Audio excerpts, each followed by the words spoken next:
I'm Roxie with Roxie's Broadway Breakdown. Welcome back to my channel, and if you like all things musical theater, then this is the place to be, so don't forget to click and subscribe. So today I am doing teenage monologues for girls. These might be for older teens, but they are from musicals, and some people say never audition for a musical with a monologue from a musical. But I say, hey, why not? Do whatever you like. I did always find that if I auditioned for a musical, that by the time they saw me sing and dance, then they kind of already knew what they were going to do with me. They were either going to hire me for ensemble or a featured role or a lead. And then they kind of just wanted to see me read from the script for the part they were thinking of me for. So my monologues I rarely got to use, but I always had one prepared, 2 or 3 prepared, you know, dramatic, comedic, and they are always appropriate for the genre of the show, the character of the show, you know, I mean, 2 or 3 prepared for that particular show, but I always had tons prepared for whatever kind of genre or character I was going to audition for. So you always have to keep several in your back pocket. So here are some choices. I have done another video like this, which I'll link below. But let's get to this. So my first one is from Singin' in the Rain, Kathy Selden. And this is Leave Me Alone, You Criminal. And this is where she first meets Don Lockwood and she mistakes him for a criminal. And then she realizes, oh, I'm sorry, Mr. Lockwood. You know, I didn't realize you were the famous big movie star. And she just starts rambling because she's like, I thought you were a criminal, but I love your movies, but I don't think I've ever seen your movies, but I love movies. And so it's it's a cute little monologue. And so put this on the list. The next one is from the Best Christmas Pageant Ever. And Mrs. Armstrong, the character Mrs. Armstrong does it, but an older teenage girl could definitely do this. And it's Let Me Tell You, Grace, how important it is to give everyone a second chance. Now, I don't want to say like this should be done in like kind of this stereotypical Southern Baptist kind of twang, but it is funny. It is very funny if you can pull that sort of Southern twang off, because it talks about like, now let me tell you, Grace, you're going to want to cast Mary a certain way and Joseph a certain way, and keep a lookout on those little baby angels, and don't let them break those little baby angel wings, and they are going to want to wear lipstick, but don't let them wear lipstick. And it just kind of has the feel of, you know, just that Southern Baptist kind of way. It's easy for me because I just already have that natural Southern twang to my voice.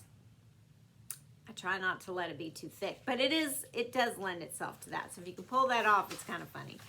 All right, from Legally Blonde, Elle's monologue. I'm a Gemini in a Capricorn moon, and this is where she's introducing herself to everybody at law school. And it's just that she's just so buoyant and charming, and she's so enthusiastic. And this is that monologue where she's sort of just rambling about being in a sorority, and she saved Beyonce from buying that hideous tangerine sweater, and whoever told somebody that tangerine was going to be the new pink, which is just seriously disturbed. So it's just that whole monologue. And then Vivian, her nemesis, who convinces her to come to the cocktail party dressed as a bunny, playing a very mean joke on Elle. The monologue, I didn't mean to make you look bad. You just need to be prepared, is sort of a very sarcastic, comedic monologue, because she's just kind of like doing these little digs at Elle. But so if you want sort of a darker, comedic, sarcastic kind of sense of humor monologue, you might want to take a look at Vivian's from Legally Blonde. And then Grease and Rizzo. This has been my favorite character, probably one of my favorite characters to ever play. Rizzo's just got so many facets to her personality.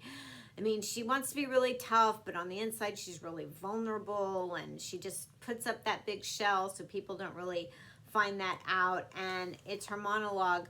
I just left your girlfriend back at the pajama party, and she's taking digs at Danny because she's jealous of Sandy.